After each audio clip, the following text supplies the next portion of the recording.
24 सितंबर 2025 Australia दौरे के लिए भारतीय टीम का चयन। टीम में आईसीसी टूर्नामेंट का हमारा सर्वश्रेष्ठ गेंदबाज मोहम्मद शमी का नाम गायब था। वही शमी जिन्होंने कुछ समय पहले चीख चीख कर ये बात साफ की थी कि मैं बिल्कुल फिट हूँ, सिलेक्शन के लिए तैयार हूँ। इस पर जब सिलेक्टर अजीत अगरकर से मोहम्मद शमी पर सवाल हुआ तो जवाब आया कि मेरे पास शमी का कोई अपडेट नहीं आया। उन्होंने 2-3 साल में कोई ज्यादा क्रिकेट नहीं खेली है। एक मैच खेला था दिलीप ट्रॉफी का। एज ए परफॉर्मर वो क्या कर सकते हैं हम सब जानते हैं, पर उन्हें थोड़े मैचेस खेलने होंगे। इस पर ठीक 20 दिन बाद शमी भाई ने जवाब दिया, अपडेट लेने के लिए अपडेट मांगना पड़ता है, यह जानना पड़ेगा। ये मेरी जिम्मेदारी नहीं है कि कौन किसको अपडेट देगा, क्या करेगा। मेरा काम है एनसीए जाना। मुझे मैच दोगे तो मैच खेलना, अपनी फिटनेस सही करना। सिलेक्शन मेरे हाथ में नहीं है। अगर फिटनेस का कोई इश्यू होता तो मैं यहाँ पर ना होता। अगर मैं 4 डे गेम खेल सकता हूँ तो 50 ओवर गेम भी खेल सकता हूँ। जहाँ तक बात है मैचेस की, चैंपियंस ट्रॉफी खेली, आईपीएल खेला, दलित ट्रॉफी खेली, प्रैक्टिस भी करता हूँ। मैं भी समझता हूँ कि इंजरी के बाद जितना खेलने को मिले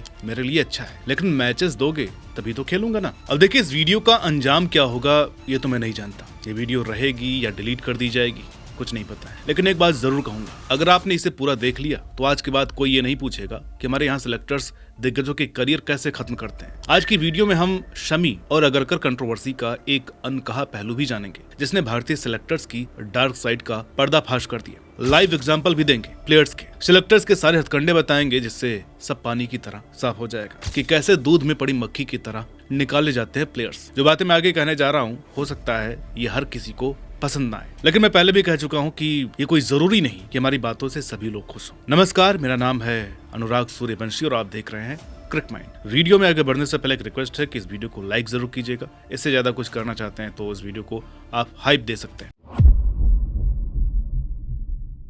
अब जिनको लगता है कि अजीत अगरकर और मोहम्मद शमी की शुरू से ही नहीं बनती, उनको मैं बताना चाहूंगा कि 2023 वर्ल्ड कप के वक्त भी हमारे सिलेक्टर अजीत अगरकर ही थे। उस टीम में मोहम्मद शमी थे। 2025 चैंपियंस ट्रॉफी टीम में भी मोहम्मद शमी थे। पर इतना सब खराब कैसे हो गया? देखिए, इन सबको समझने के लिए जरूरत है क्रोनोलॉजी को समझने की, जहां 3 लफड़े सामने आए। लफड़ा नंबर 1, चीजें इंग्लैंड दौरे से बिगड़ने शुरू हुई। जिस दिन भारतीय सिलेक्शन कमेटी की मीटिंग होनी थी उसी दिन मोहम्मद शमी का एक इंटरव्यू आया था, जिसमें उन्होंने कहा था, मैं अपनी फिटनेस पर बहुत काम कर रहा हूँ, प्रैक्टिस सेशन लगा रहा हूँ, ज्यादा से ज्यादा रेड बॉलिंग कर रहा हूँ, टेस्ट क्रिकेट में फिटनेस के लिए पूरी जान लगा रहा हूँ, इंग्लैंड में जसप्रीत बुमराह के साथ बॉलिंग अटैक लीड करना चाहता हूँ। उसके बाद टीम अनाउंस होती है जिसमें शमी को ड्रॉप कर दिया जाता है। एक खबर ये आई कि सिलेक्टर्स ने शमी से बात की, लेकिन वो खुद ही श्योर नहीं थे अपनी फिटनेस पर। अब आप खुद बताइए, ये स्टेटमेंट और शमी का इंटरव्यू आपस में मेल खाता है? हाँ, बीसीसीआई मेडिकल टीम ने ये जरूर कहा था कि इतने लंबे गैप के बाद शमी लॉन्ग स्पेल्स डाल नहीं पाएंगे, 5 टेस्ट मैच खेलना मुश्किल है। अब ऐसे तो बुमराह ने भी महीनों पहले कह डाला था कि अपने से 5 टेस्ट नहीं खेले जाएंगे। अब या तो आपके पास 3-4 मोहम्मद सिराज बैठे हों बैकअप के तौर पर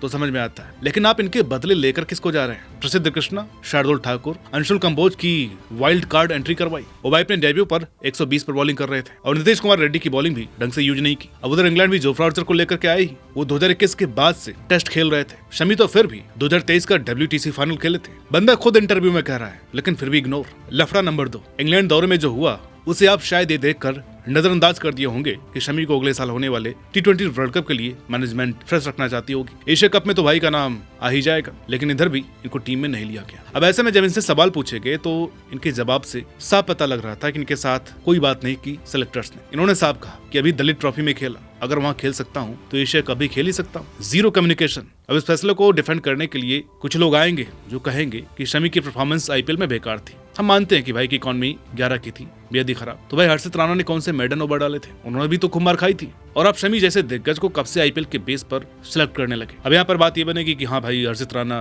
यंगस्टर है, इंडिया का भविष्य है, लेकिन जिन खिलाड़ियों ने इतना सब कुछ किया उनके साथ ऐसा क्यों? लफड़ा नंबर 3, अब क्योंकि शमी एक दिवसीय क्रिकेट में हमेशा से ही आग उगलते हैं। वो शेर जो जख्मी होकर और भी खूंखार हो जाता था, जिसकी दहाड़ इस फॉर्मेट में हर किसी ने अप्रिशिएट की। विकेट लेना कभी नहीं छोड़ा, चाहे लोग इन्हें चैंपियंस ट्रॉफी में हाफ फिट कह रहे थे, बावजूद इसके इन्होंने आते ही 5 लिया। ऑस्ट्रेलिया दौरे में तो कोई शक नहीं होगा, कम से कम ओडीआई में तो बिल्कुल भी नहीं। और क्योंकि अब शमी डोमेस्टिक भी खेल रहे हैं तो जरूर कमबैक होगा, लेकिन फिर मिला हार्ट ब्रेक, इन्हें ओडीआई से भी ड्रॉप कर दिया गया। और फिर आया अगरकर का वो झूठ जो शमी ने सबके सामने ला दिया। अब इन सबसे 2 बातें तो क्लियर हो गई। पहला, ये प्लेयर्स से कोई कम्युनिकेशन नहीं करते। रोहित को इन्होंने कैप्टनसी सैक के बारे में पूछा नहीं, बताया होगा। अब इतना सब मास्टरमाइंड अकेले अजीत का नहीं हो सकता। अब इसमें पक्का किसी और की मिलीभगत हो सकती है। किसकी? कुछ बोलूंगा तो विवाद हो जाएगा। अब आपने तो ये देख ही लिया कि किस तरह एक एक करके शमी का पत्ता साफ किया गया। अब एक नजर उन तरीकों पर जो किसी समय पर टीम के बैकबोन रहे प्लेयर्स को गुमनाम करके रिटायरमेंट लेने पर मजबूर कर देते हैं। हम भी भूल जाते हैं कि ये भी प्लेयर था। फिर जब एक दिन कोई ट्वीट आता है तो याद आता है कि हाँ, ये भी कोई प्लेयर था। अच्छा, तो ये भी रिटायर नहीं हुआ था। तो सबसे पहले आता है रैंडम ड्रॉप यानी रेस्ट। सबसे पहले किसी भी प्लेयर को रैंडमली किसी भी सीरीज से ड्रॉप कर दिया जाता है। अब हो सकता है कि वो किसी टूर्नामेंट के बाद की कोई सीरीज हो। हम इस भूल में रह जाते हैं कि इन्हें रेस्ट दिया जा रहा है। सीरीज इतनी इंपॉर्टेंट नहीं है। इसलिए मिसाल के तौर पर अजिंक्य रहाणे WTC फाइनल के बाद 2023 वेस्टइंडीज दौरे पर भारतीय टीम के उप कप्तान थे। उसके बाद दक्षिण अफ्रीका सीरीज में इनका नाम गायब था। क्यों निकाला? किसी ने नहीं पूछा, न बताया। ऐसा ही हुआ शिखर धवन के साथ। 2022 की जिम्बाब्वे सीरीज के उप कप्तान, दक्षिण अफ्रीका सीरीज के कप्तान। उससे अगली सीरीज दिसंबर में बांग्लादेश के खिलाफ थी और वही उनकी आखिरी सीरीज बनकर के रह गई। सब कुछ ठीक नजर आ रहा था, लेकिन सिर्फ 2 खराब सीरीज और आप नाम भूल गए कि शिखर धवन कौन थे। जब विराट और रोहित फेल हो जाते थे तब यही रन बनाते थे। आया 2023, भाई को दोबारा कभी नीली जर्सी नसीब ही नहीं हुई। ICC टूर्नामेंट का बीस्ट सिर्फ एक झटके में ध्वस्त। सबसे बड़ी दुख की बात पता है क्या है? यहाँ पर झूठे दिलासे दिए जाते हैं और मेरे ख्याल से किसी पाप से कम नहीं है। गाबा टेस्ट के बाद जब रोहित शर्मा से प्रेस कॉन्फ्रेंस में सवाल हुआ कि क्या आप अश्विन, अजिंक्य और पुजारा को मिस करेंगे, तो भाई ने जवाब दिया कि अजिंक्य और पुजारा अभी रिटायर नहीं हुए। The door is still open. वो कभी भी कमबैक कर सकते हैं। अब परफॉर्मेंस तो शमी ने भी करके दिखाया था। आते ही पहले रणजी ट्रॉफी में मैन ऑफ द मैच बने, लेकिन अगरकर अभी भी झूठ बोल रहे थे कि शमी अनफिट थे इंग्लैंड टूर के वक्त। अब ऊपर वाला ही जाने कि शमी को अभी भी झूठे दिलासे मिलेंगे या क्लैरिटी। अब आता है तीसरा पॉइंट। किसी भी प्लेयर को, चाहे वो सीनियर हो या जूनियर, फ्यूचर पर क्लैरिटी देना कोई आसान काम तो है नहीं। इसके लिए हिम्मत तो चाहिए। अब जरा आप ही बताइए कि आपको कोई ऐसी घटना याद है जब किसी खिलाड़ी को मैनेजमेंट द्वारा क्लैरिटी दी गई हो? अब मुझे तो सिर्फ एक ही कहानी याद आती है। जो राहुल द्रविड़ हमारे हेड कोच हुआ करते थे, टीम मन बना चुकी थी रिद्धिमान साहा से मूव ऑन करने को। ऐसे में उन्होंने मुंह पर कह दिया था कि भाई रिटायरमेंट की सोच लो, क्योंकि अब भारतीय टीम में आपका चयन नहीं होने वाला है। बड़ी ईमानदारी और शालीनता से ये क्लैरिटी दे दी गई थी। आगे जिन्होंने चुना वो उनकी मर्जी थी, लेकिन द्रविड़ ने साफ कहा था कि मैं नहीं चाहता कि उनको ये बात मीडिया से पता चले। लेकिन हर कोच द्रविड़ की तरह नहीं होता, हर इंसान इतना अच्छा नहीं होता। या फिर दूसरा सीन था युवराज सिंह का 2019 में, जब धोनी ने उन्हें साफ कह दिया था कि मैनेजमेंट, कप्तान अब आपके बारे में नहीं सोच रहे हैं। लेकिन मोहम्मद शमी को उनके फ्यूचर पर कोई क्लैरिटी नहीं दे रहा। ऊपर से उल्टी सीधी बातें, ना कोई कोच आ रहा, ना कोई कप्तान आ रहा। अगर दिया होता तो क्या ऐसी कंट्रोवर्सी होती? भुवनेश्वर कुमार, मयंक अग्रवाल को जब टीम से ड्रॉप किया गया था, क्या किसी ने उन्हें बताया था कि आपका भविष्य क्या है? सरफराज खान को हर बार रगड़ दिया जाता है, मगर क्लैरिटी कोई नहीं देता। देखिए, कहावत है कि चोर कभी खुद नहीं बोलता कि मैंने चोरी की।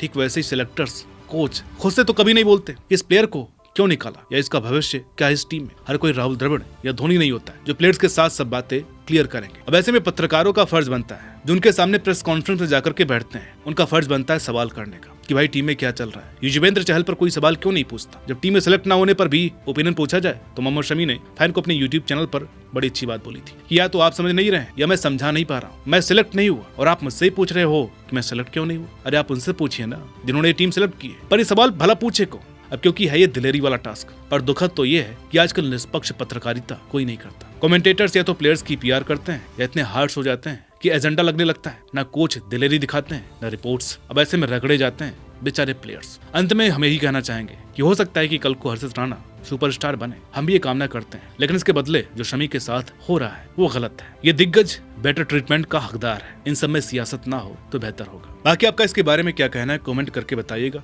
वीडियो अच्छी लगी हो तो प्लीज इसे लाइक कीजिए, शेयर कीजिए। चैनल पर नए हैं तो प्लीज इसे सब्सक्राइब करना ना भूलें। मिलते हैं आपसे अगली वीडियो में, तब तक के लिए नमस्कार।